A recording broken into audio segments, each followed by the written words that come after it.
Hello guys, welcome to the Seesaw Trader channel. The Seesaw Trader channel இந்த சேனலோட link டிஸ்கிரிப்ஷனில் இருக்கும். Telegram சேனலோடது இருந்தால் பார்த்து ஜாயின் பண்ணிக்கோங்க. ஏன்னா நம்ம லைவ் அப்டேட்ஸ் எல்லாமே டெலிகிராம் சேனலில் தான் கொடுப்போம். இந்த யூடியூப்பில் only post market analysis and pre market analysis மட்டும்தான் இருக்கும். ஓகே, இப்போ வாங்க வீடியோக்குள்ளே போகலாம். Today budget day, February 1 Sunday. இன்றைக்கி என்ன ஆச்சுன்னு பார்ப்போம். இதுக்கு இந்த பட்ஜெட் டேயில் எப்படி ப்ளே பண்ணணும் அப்படின்றது நான் முந்தா நாளே இந்த வீடியோவில் கொடுத்துருக்கேன். இந்த வீடியோ லிங்க்கு ஓகே இங்கே போஸ்ட் பண்ணியிருப்பேன். இதோ பட்ஜெட்டில் யூனியன் பட்ஜெட் ஸ்பெஷல்னு சொல்லி ஒரு வீடியோ போட்டிருக்கேன். இந்த வீடியோவில் தெளிவாக சொல்லியிருந்தேன் நம்ம என்ன பண்ணணும் பண்ணக்கூடாதுன்ட்டு. ப்ளஸ் மார்னிங்கும் நான் சில இன்ஃபர்மேஷன் கொடுத்துருந்தேன். அதன்படி மார்க்கெட் 11 மணிக்கு தான் ஓப்பன் ஆகும். அது வரைக்கும் அந்த டைமில் ஆப்ஷன் சார்ட் எதுவுமே ஒர்க் ஆகாது, ஆப்ஷன் செயின் டேட்டாலாம் கேட்டுக்காது அப்படின்னு சொல்லியிருந்தேன். ஏன்னா அது பியூர்லி நியூஸ் பேஸ்டு ஒன்று. ப்ளஸ் அதுவும் இல்லாமல் ஆப்ஷன் ப்ரீமியமும் அதுக்கேற்ற மாதிரி டிசைன் பண்ணி வச்சுருக்காங்க. ஸோ அந்த ஆப்ஷன் ப்ரீமியம் பேஸ் பண்ணியும் நான் பார்த்து வச்சுருந்தேன். ப்ளஸ் அதுக்காக நோ பர்ஃபெக்ட் என்ட்ரி ஒன்று கிடையாது, பர்ஃபெக்ட் எஸ்எல் கிடையாது, பர்ஃபெக்ட் டார்கெட் ஒன்று கிடையாது, இஷ்டத்துக்கு எடுக்க வேண்டியது தான். ஸோ அதனால் கொஞ்சம் கேர்ஃபுல்லாக இருங்க. என்ட்ரி எக்ஸிட்டும் ஃபாஸ்ட்டாக வெளியே வரணும்னு கூட நான் சொல்லியிருக்கேன். ஸோ கால் ஆப்ஷன் பயங்கரமாக டிகே ஆகும், வெரி ஃபாஸ்ட்டாக டிகே ஆகும். But put option will decay little slow அப்படின்னு போட்டுருவேன். ஸோ இந்த பாயிண்டெல்லாம் பிஃபோர் மார்க்கெட் ஸ்டார்ட் ஆகுறதுமே நான் கரெக்டாக போட்டிருக்கேன் பாருங்கள். ஆனால் 2 ஆப்ஷன் ப்ரீமியமும் கரையும். பட் ஆனால் புட் ஆப்ஷன் மெதுவாக கரையும், கால் ஆப்ஷன் தான் பயங்கரமாக ஸ்பீடாக கரையும் அப்படின்னு சொல்லியிருந்தேன். ஸோ ரொம்ப லாங்காலாம் ஹோல்ட் பண்ணாதீங்கன்னு சொல்லியிருந்தேன். ஒன்லி ஒரு லாட் போடுங்க, அதுவே உங்கள் கேபிட்டலை சேவ் பண்ணிடும். இல்லைனா ஒரு வேளை ரிவர்ஸ் ஆகிடுச்சுன்னா மொத்தமாக போயிடும் அப்படின்னு சொல்லியிருந்தேன். அதே மாதிரி மற்றவங்க எவ்வளோ ப்ராஃபிட் எடுத்திருக்காங்க, இன்றைக்கி யார் யார் எந்தெந்த இது கேப்சர் பண்ணியிருக்காங்க அதெல்லாம் பார்க்காதீங்க. அதெல்லாம் உங்கள் ஆசையை தூண்டி விட்டு உங்களை கேபிட்டல் ஃபுல்லாக லாஸ் பண்ண வச்சுரும். அதனால் எப்போயுமே அதர்ஸ் என்ன சொல்கிறது, கம்பேர் பண்ணாதீங்க. ஓகேங்களா? ஓகே. ஆனால் இதெல்லாம் கொடுத்துட்டு நான் இன்றைக்கான சார்ட்டே கொடுக்க மறந்துட்டேன். ஸோ எஸ்டர்டே வீடியோவில் சொல்லியிருந்தேன் புட் ஆப்ஷன் ஹோல்ட் பண்ணியிருந்தேன்னு. அந்த புட் ஆப்ஷன் எதுக்கு ஹோல்ட் பண்ணியிருந்தேன்னா, அதாவது ஃப்ளாட்டாக ஓப்பன் ஆனால், அதாவது ஃபஸ்ட்டு கேண்டிலே சூப்புன்னு பெரிய கேண்டில் வந்துடும் பார்த்தீங்களா.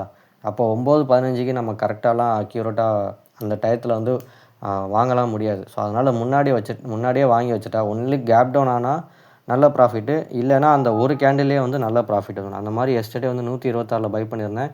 அந்த ஃபஸ்ட்டு கேண்டிலே நமக்கு 160 வரைக்கும் ஆகிப்போச்சு. பட் நம்ம கேப்சர் பண்ண முடிஞ்சது இதுதான், 148.7 தான் கேப்சர் பண்ணோம். ஸோ முடிஞ்சு போச்சு. ஸோ அதுக்கப்புறம் இன்றைக்கி லேட்டாக தான் நான் மறந்துட்டேன் ஆக்சுவலாக. ஸோ அதுக்கப்புறம் தான் நம்ம சார்ட் எதில் ப்ளே பண்ணணும்னு போட்டிருக்கேன் சார்ட்டு. ஸோ மறந்துட்டேன்னு போட்டிருந்தேன். ப்ளஸ் இன்றைக்கி நியூஸ் டேன்றனால யாரும் சம்பாதிக்கக்கூடாதுன்னு முன்னாடியே எல்லாம் நோட் பண்ணி வச்சுட்டாங்க போல். ஸோ அதனால் நீங்கள் பார்த்தீங்கன்னா இன்றைக்கி ஜெரோதா க்ரோ நிறைய இது ஒர்க் ஆகிருக்காது. ஓகேங்களா? நான் தன் யூஸ் பண்ணுறேன் இதில். ஸோ தன்னில் அவ்வளோ பெருசாலாம் இல்லை. டன் நல்லா தான் ஒர்க் ஆச்சு. மேபி ஜெரோதா க்ரோ யூஸ் பண்ணுறவங்க மட்டும் இந்த ப்ராப்ளம் வந்திருக்கலாம். ஓகே, சரி வாங்க. இன்றைக்கி என்ன நடந்துச்சுன்னா, இப்போ மார்க்கெட் 11 மணிக்கு தானே பட்ஜெட்டு. ஸோ அது வரைக்கும் நம்ம ஸ்ட்ராட்டஜி படி ஆப்ஷன் செயின் டேட்டா என்ன சொல்லுதோ அதான் கேட்டுக்கிட்டு இருந்தது.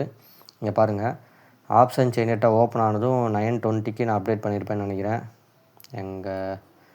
ஸோ அந்த இருக்குது 9:21க்கு as per option chain data it is in call side. ஓகேங்களா? இப்போ பார்ப்போமா? ஓகே. இன்றைக்கி 2 சைடுமே ப்ரீமியம் கரைக்கிறதுக்காக ஹெவியாக கொடுத்துருக்காங்க இல்லையா. ஆல்ரெடி சென்செக்ஸ்லேயும் நிஃப்டிலையும் கால் சைடு புட் சைடு 2 சைட்லேயுமே ப்ரீமியம் ஹெவியாக இருக்கிறனால 2 சைடுமே market above the second point தான் இருக்குது. பார்த்துக்கோங்க. இது 9:20 கேண்டில் நான் வச்சுருக்கிறது. இது 9:15. இந்த ரெட் கேண்டில் 9:15. ஸோ இந்த 3 கேண்டிலும் பாருங்கள் செகண்ட் பாயிண்ட்டுக்கு பிரேக் ஈவன் பாயிண்ட்டுக்கு மேலே, அதாவது இங்கேயும் 981.5 தான், இங்கேயும் 981.5 தான் பிரேக் ஈவன் பாயிண்ட். இந்த 2 பாயிண்ட்டுக்கு மேலே தான் மார்க்கெட்டே இருக்குது. அப்போ இது கால் சைடுன்னு எடுத்துக்கிறதா இல்லை புட் சைடுன்னு எடுத்துக்கிறதா, அதாவது கால் போகுமா புட் போகுமான்றது எப்படி எடுத்துக்க முடியும்? புரியுதுங்களா? ஸோ இதனால் இது நியூஸ் பேஸ்டு. ஸோ அதனால தான் சொல்லியிருந்தேன் சென்செக்ஸ் கேவ் என்ட்ரின் கால் சைடு, ஆனால் புட் சைடும் என்ட்ரிக்கு மேலே தான் இருக்குது. பட் நம்ம ஆப்ஷன் செயின் டேட்டா பேச்சை தான் கேட்கணும். இப்போ நல்லா பார்த்துக்கோங்க, 11 மணிக்கு தான் நியூஸு. அது வரைக்கும் நம்ம பேச்சு தான் மார்க்கெட் கேட்கும். ஓகேங்களா? ஸோ அதான் போட்டிருந்தேன். அது வரைக்கும் சைட்வேஸில் போயிட்டு இருந்தது. அந்த சைட்வேஸ்லேயே கொஞ்சம் கொஞ்சமாக தேய்ச்சி கால் சைடு தான் போயிருந்தது. நான் ஒரே ஒரு லாட் மட்டும் எடுத்திருந்தேன். இது தெரிஞ்சிருக்கும், ஒரே ஒரு லாட்டு. ஸோ நம்ம என்ட்ரி படி ஒரு லாட் எடுத்து இந்த சின்ன ப்ராஃபிட்டில் புக் பண்ணியாச்சு. பட் ஆனால் நம்ம டார்கெட் ஹிட் ஆகிடுச்சு. பட் 11 மணி வரைக்கும் ரொம்ப லேட்டாக தான் ஹிட் ஆச்சு. இங்கே பார்த்தீங்கன்னா தெரிஞ்சிருக்கும். இது market 250 call option and 450 put option. Market இங்கே ஓப்பன் ஆகி கொஞ்சம் கொஞ்சமாக தேய்ச்சி கால் சைடு போய் டார்கெட் எப்போ ஹிட் ஆகிருக்கு நான் ரியல் டைம் டேட்டாவே காட்டுறேன், ஒரு நிமிஷம்.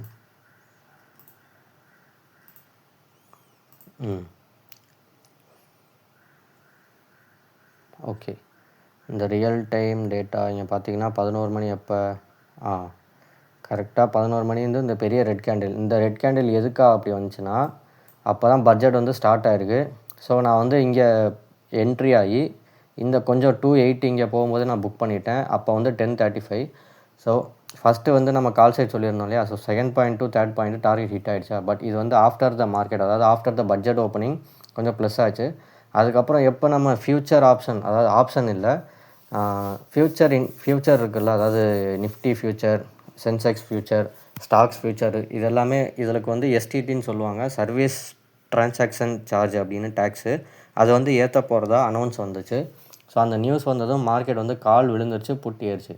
ஆனால் அதுக்கு முன்னாடியே நம்ம வீடியோவில் என்ன சொல்லியிருந்தோம், ஃபஸ்ட்டு ஆப்ஷன் வந்து கால் போயிருந்தா, அதாவது ஃபஸ்ட்டு ட்ரெண்டு கால் இருந்தால் அதுக்கப்புறம் வந்து புட்டு தான் போகணும். ப்ளஸ் ஆப்ஷன் செயின் டேட்டாலேயே முன்னாடி அதுதான் இருந்தது. ஸோ நான் வந்து இங்கே எவ்வளோ விழுந்துச்சா, பட் திரும்ப கொஞ்சம் ரெக்கவரி ஆகும்னு சொல்லிவிட்டு திரும்ப இங்கே ஃபஸ்ட் பாயிண்ட்லேருந்து ரிட்டர்ன் ஆகும்போது, சாரி இந்த இடம் இல்லை, இந்த இடத்துல அகைன் நான் திரும்ப இது ரொம்ப விழுந்ததும் இங்கேருந்து திரும்ப நான் வந்து என்ட்ரி எடுத்து திரும்ப கால் ஆப்ஷன் வந்து கொஞ்சம் ப்ராஃபிட் பண்ணேன், அது போட்டிருப்பேன். ஸோ இங்கே பார்த்தீங்கன்னா தெரிஞ்சிருக்கும். ஸோ திரும்பவும் கால் ஆப்ஷன் தான், 25,000 கால் ஆப்ஷன் 94 பை பண்ணி இங்கே 174க்கு புக் பண்ணிட்டேன். ஸோ சீக்கிரமாக நான் சொன்ன மாதிரி சீக்கிரம் வாங்கி சீக்கிரமாக புக் பண்ணிடணும், நம்ம எடுத்ததும் தெரியக்கூடாது விட்டதும் தெரியக்கூடாது, சரிங்களா, அந்த மாதிரி. ஸோ அதனால் ஓகே, ஸோ சீக்கிரமே புக் பண்ணிட்டேன். அதுக்கப்புறம் இந்த ப்ராஃபிட் புக் பண்ணிவிட்டு நான் அடுத்து மார்க்கெட்டே பார்க்க மாட்டேன், ஏன்னா மார்க்கெட் நம்மளை ரொம்ப டெம்ப்ட் பண்ணும், அதனால் நான் ப்ராஃபிட் புக் பண்ணிட்டேன், நான் கிளம்புறேன் அப்படின்னு சொல்லிட்டேன். ஸோ அதுக்கப்புறம் மார்க்கெட்டில் என்ன நடந்திருக்கு பாருங்கள். ஸோ கால் விழுந்திருக்கு, எவ்வளோ தூரம் விழுந்திருக்குன்னா, இப்போ எஸ்டர்டே க்ளோஸ் இங்கே இருக்குது, இங்கேருந்து 1000லேருந்து 200, அதாவது 800 புள்ளிகள் விழுந்திருக்கா. ஆனால் ஏறினது பாருங்கள், எஸ்டர்டே க்ளோஸ் இங்கே இருக்குது 967லேருந்து எவ்வளோ ஹை போயிருக்கு பாருங்கள், 3100, அதாவது 2200 பாயிண்ட் ஏறி இருக்குது. ஏறினது திரும்ப வந்து இறங்கிடுச்சு பார்த்தீங்களா. ஆனால் இங்கே இறங்கினது திரும்ப ஏறலை, சரிங்களா. ஸோ ஏறினது வந்து கண்ணாபின்னா 2000 பாயிண்ட்ஸ் ஏறி இருக்குது, ஆனால் இறங்கினது வந்து 800 பாயிண்ட்ஸ் தான் இறங்கியிருக்கு. ஓகே, ஸோ டிகே வந்து புட்சைடில் கம்மியாக ஆகுன்னு போட்டிருந்தேன், இதில் காலில் தான் நிறையா ஆகுன்னு போட்டிருந்தேன். ஸோ அதே மாதிரி நடந்திருக்கா. இதெல்லாமே ஆப்ஷன் செயின் டேட்டாவை பார்த்து தான் நான் பண்ணது, ப்ரீமியம் ப்ரைஸை பார்த்துட்டு. இதில் எதுவுமே நான் வந்து நியூஸ் வர்றதுக்கு முன்னாடியே நான் அதெல்லாம் சொன்னது, நீங்களும் நோட் பண்ணிக்கலாம். நிஃப்டிலையும் பார்த்தீங்கன்னா எஸ்டர்டே க்ளோஸ் எங்கே இருக்குது, இங்கே இருக்குது. ஸோ 243லேருந்து இப்போ மார்க்கெட் எங்கே முடிஞ்சிருக்கு, 26, 220 புள்ளி கரைஞ்சிருக்கு. ஏறினது பாருங்கள், எஸ்டர்டே க்ளோஸ் இங்கே 251, இங்கே ஏறினது பார்த்தீங்கன்னா எப்பப்பா இங்கே பாருங்கள், கிட்டத்தட்ட 900 புள்ளி. இப்போ 250 900னா 700 பாயிண்ட்ஸ், அதாவது 650 பாயிண்ட் வந்து பயங்கரமாக ஏறி இருக்குது, இன்னமும் ஏறி இருக்குது புட் சைடில், அதாவது இறங்கியிருக்கு, சரிங்களா. அதாவது புட்டு ஏறி இருக்குது, கால் வந்து கரைஞ்சிருக்கு, சரிங்களா.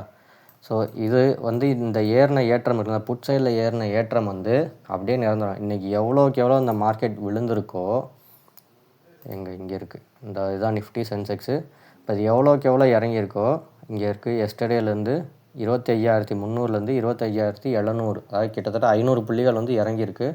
சென்செக்ஸ் எத்தனை புள்ளிகள், 82,340, 80,500, இங்கே வந்து 2000 புள்ளிகள் வந்து இறங்கியிருக்கு. சென்செக்ஸ் 2000 புள்ளிகள் இறங்கியிருக்கு, நிஃப்டி வந்து 500 புள்ளிகள் இறங்கியிருக்கு. இது அப்படியே நாளைக்கு ரெக்கவர் ஆகும், அதுவும் ஆப்ஷன் சார்ட்லேயும் ஆப்ஷன் ப்ரீமியம் ப்ரைஸ்லேயும் முன்னாடியே காட்டிடுச்சு, ஓகேங்களா. நிஃப்டி அந்த ஆப்ஷன் செயின் டேட்டா இருக்குல்ல, அதிலே நான் பார்த்துட்டேன். பட் ஆனால் நான் வந்து மார்க்கெட் முடியும் போது தான் வந்து பார்ப்பேன்னு நான் சொல்லியிருந்தேன் இல்லையா. ஸோ கொஞ்சம் முன்னாடி பார்த்துருந்தா நான் திரும்ப கால் ஆப்ஷன் எடுத்திருப்பேன், ஏன்னா நாளைக்கும் ஓப்பன் ஆனதும் ஒரே கேண்டிலே போயிடும் அப்படின்னு நினைக்கிறேன். ஏன்னா அந்த மாதிரி தான் ஆப்ஷன் செயின் டேட்டா சொல்லுது, அது என்னன்றதை பார்ப்போம். இப்போ வந்து பட்ஜெட்டே முடிஞ்சு போச்சு. இதில் வந்து யாரும் ஃபீல் பண்ணாதீங்க, ஐயோ நான் முன்னாடி இதெல்லாம் எடுக்கலையே, நிறையா ப்ராஃபிட் பண்ணலையே, கேண்டில் இவ்வளோ தூரம் போயிருக்கே அப்படின்லாம் எதுவும் ஃபீல் பண்ணாதீங்க. இது வந்து என்றைக்காவது ஒரு நாள் இந்த மாதிரி கொடுக்குற இந்த ஆசை தான் நம்மளை நீண்ட நாளைக்கு அடுத்தடுத்து நியூஸை தேடி நம்ம லாஸ் ஆக்க வைக்கும், சரிங்களா. ஸோ திரும்ப இதை பார்க்காதீங்க, நம்ம ஜென்ரலாக வழக்கம் போல் என்ன ஸ்ட்ராட்டஜி யூஸ் பண்ணி ட்ரேட் பண்ணி ப்ராஃபிட் பண்ணுவோமோ அதே மாதிரி டிசிப்ளினாகவே பண்ணுவோம், சரிங்களா. சிறுக நம்மளும் ப்ராஃபிட் பண்ணுவோம்.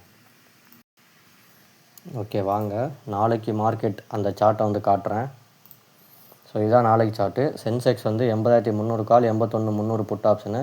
இதில் பார்த்தீங்கன்னா first point, second point, third point நம்ம லெவல்ஸ் வந்து புட்டு முடிஞ்ச இடத்துலேருந்து விழுகிற மாதிரியும் கால் முடிஞ்ச இடத்துலேருந்து ஏறுற மாதிரியும் நமக்கு வந்து இண்டிகேஷன் காட்டியிருக்கு. சரிங்களா? அந்த பாயிண்ட்ஸ் எல்லாம் அப்படி தான் காட்டியிருக்கு. ஸோ அப்போ விழுந்த விழுகல் அந்த வீழ்ச்சி வந்து நிரந்தரம் இல்லை, திரும்ப ஏறப்போகுதுன்னு அர்த்தம். புட்டில் ஏறின ஏற்றம் வந்து நிரந்தரம் இல்லை, ஸோ திரும்ப இறங்க போகுதுன்னு அர்த்தம். ஓகேங்களா? அதே மாதிரி நிஃப்டியும் பாருங்கள். நிஃப்டிக்கும் அதே மாதிரி தான். எங்கே கால் ஆப்ஷன் முடிஞ்சிருக்கோ அங்கேருந்து மேலே தான் ஏறுற மாதிரி காட்டியிருக்கு. அதே மாதிரி புட் ஆப்ஷன் முடிஞ்ச இடத்துலேருந்து இறங்குற மாதிரி தான் காட்டியிருக்கு. ஸோ கண்டிப்பாக நிஃப்டி வந்து திரும்ப திரும்ப ரெக்கவர் ஆகும். இந்த 2% விழுந்தது வந்து இந்த நியூஸ் பேஸ்டு. ஸோ இது வந்து ஃபேக்கு. சரிங்களா? ஸோ திரும்ப கொஞ்சம் கொஞ்சமாக ஏறும். ஆனால் இதில் கிடைச்ச ப்ராஃபிட் வந்து அது ரியல் தான். ஆனால் மார்க்கெட் வந்து வீழ்ச்சி அடைஞ்சது உண்மை இல்லை. ஸோ கொஞ்சம் கொஞ்சமாக ஏறும். ஓகேங்களா? ஸோ இதுதான். ஸோ நம்ம ப்ராஃபிட் எடுத்ததெல்லாம் மேட்ரு இல்லை, நம்ம கரெக்டாக மார்க்கெட்டை வந்து ஜட்ஜ் பண்ணுறோமா, கரெக்டாக சொன்னபடி நடக்குதா, அப்படி பயம் இல்லாமல் இருக்கணும். இதுதான் மெயின். சரிங்களா? ப்ராஃபிட் பண்ணுறதெல்லாம் செகண்டரி. ஃபஸ்ட்டு ஒரு ட்ரேட் எடுத்தால் நம்ம ஸ்ட்ராங்காக அந்த ட்ரேடில் நிற்கிறோமான்றது தான் கேள்வி. நமக்கு தெரிஞ்சு தான் மார்க்கெட் போகுதா, இல்லை மார்க்கெட் போகிற மாதிரி மார்க்கெட் போகிற போக்கில் நமக்கு நாமளே ஏமாற்றிக்கிட்டு சரி இப்படி தான் போகும் அப்படி தான் போகும்னு நினைக்கிற மாதிரிலாம் கிடையாது. ஓகேங்களா? ஸோ ஃபஸ்ட்டு மார்க்கெட் எப்படி போகுன்றதை நம்ம கண்டுபிடிக்கணும்.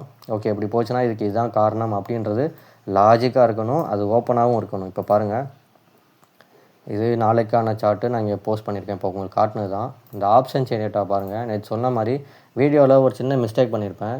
இந்த 2 சைடும் ரெட்டு இருக்குன்னு சொல்கிறது பதிலாக 2 சைடும் க்ரீன் இருக்குன்னு நான் சொல்லியிருப்பேன். ஓகேங்களா? ஸோ ஓகே, அட் த மணியில் பாருங்கள், முடிஞ்ச இடத்துல 1300 பாயிண்ட் முடிஞ்சிருக்கு எஸ்டர்டே க்ளோசிங்லேருந்து. இது எஸ்டர்டே க்ளோசிங்லேருந்து 500 பாயிண்ட் ஏறி இருக்குது. அதே 3 டைம்ஸ். ஓகேங்களா? சரி ஓகே. இப்போ இந்த ஆப்ஷனில் பார்க்கும்போதே கால் ஆப்ஷன் தான் அதிகமாக ஏறும். ஏன்னா கால் ஆப்ஷன் தான் அதிகமாக கரைஞ்சிருக்கு. அப்போ திரும்ப இதை ரெக்கவர் பண்ணணும் இல்லையா? ஸோ அதான் கான்செப்ட்டு. ஓகேங்களா? இப்போ நிஃப்டியும் பாருங்கள். நிஃப்டிலையும் 400 புள்ளிகள் கரைஞ்சிருக்கு, 200 புள்ளிகள் ஏறி இருக்குது. ஓகே.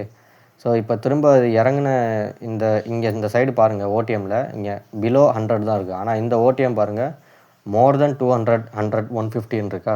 அப்போ இந்த ஏற்றம் எல்லாம் பொய்யான ஏற்றம் தான்.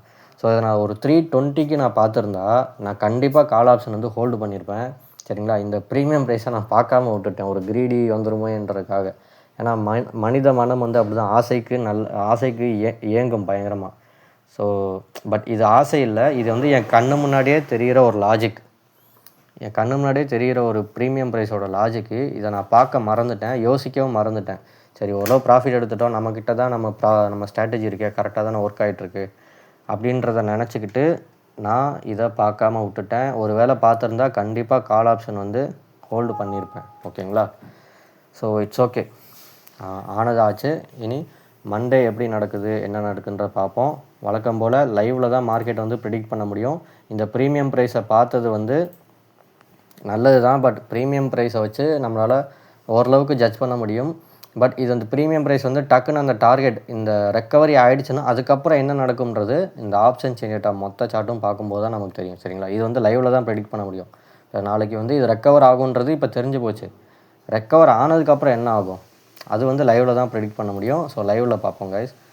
ஓகே கைஸ், ஸோ நம்ம ஸ்ட்ராட்டஜி பிடிச்சிருந்தது, நம்ம சேனல் நம்ம வந்து கரெக்டாக கொடுத்துக்கிட்டு இருக்கோம், எல்லாம் லாஜிக் படி இருக்குது, சும்மா காற்றுலலாம் நான் சொல்லலை அப்படின்னு நீங்கள் நினச்சிங்கன்னா சப்ஸ்கிரைப் பண்ணுங்கள், லைக் பண்ணுங்கள், கமெண்ட்ஸ் பண்ணுங்கள், நம்ம சேனலில் ஜாயின் பண்ணுங்கள், உங்கள் ஃப்ரெண்ட்ஸுக்கும் ஃபார்வர்ட் பண்ணுங்கள், நம்மளுக்கு கொஞ்சம் சப்போர்ட் பண்ணுங்கள் கைஸ். Okay, thank you.